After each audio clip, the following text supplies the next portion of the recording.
National Fuel is just one of the many corporations that need to be held accountable for their actions in our communities. After 2 years of trying to meet with David Smith and National Fuel to sit down in partnership with us, they still refuse to meet with us. That's why we're here today. National Fuel and other corporations, they owe it to the communities, faith-based organizations, labor unions, community organizations to meet with us and discuss our problems and hear our solutions to the problems that we bring to them. David Smith and National Fuel makes $3,500 an hour. $3,500 an hour, and since the year 2009 has had a profit of over $1 billion. $1 billion of our money goes into David Smith and this corporation's pockets. We pay into this corporation, and it is only fair that they take account and they give us the gas that we need, and that they don't just freeload off of our society. Here, I have something for you, David Smith.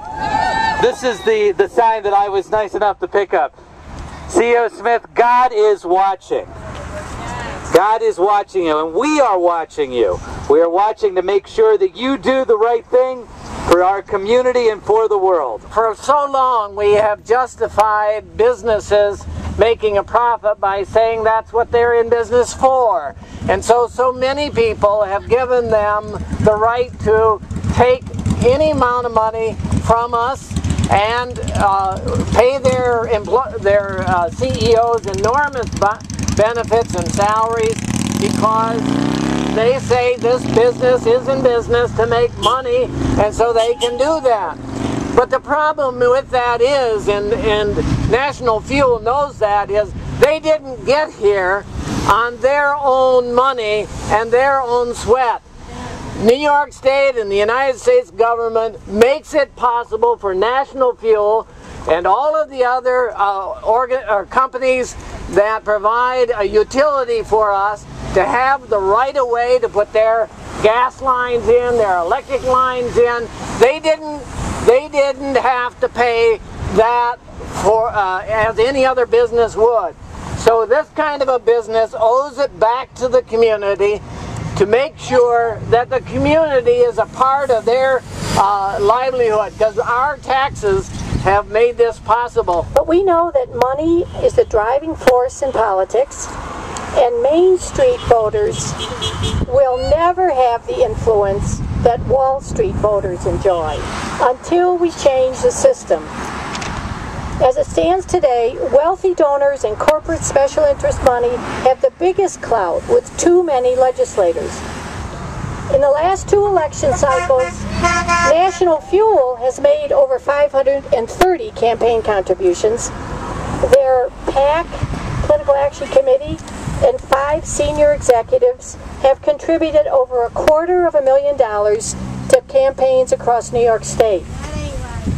And National Fuel has benefited from those contributions.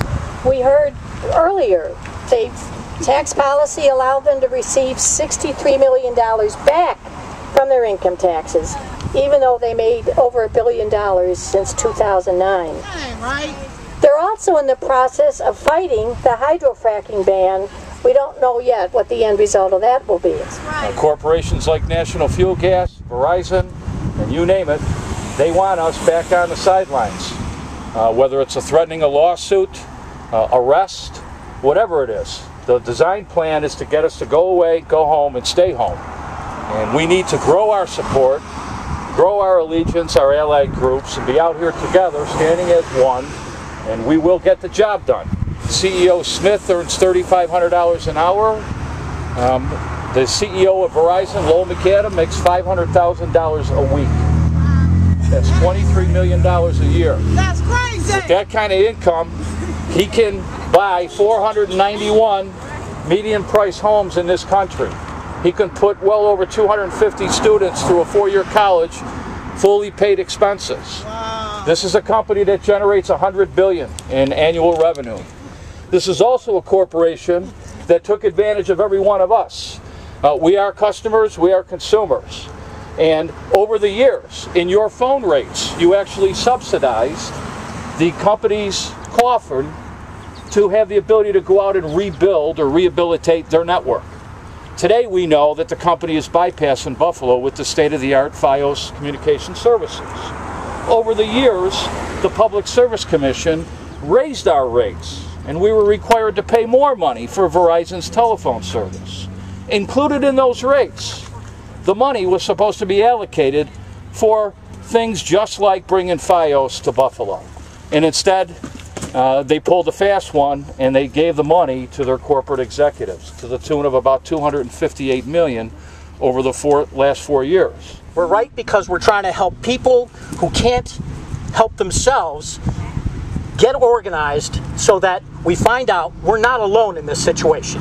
That's why we organize, is so that we find out that we're not alone and that together we can make things happen. Real people have real power, and we are real people. A corporation is not a person.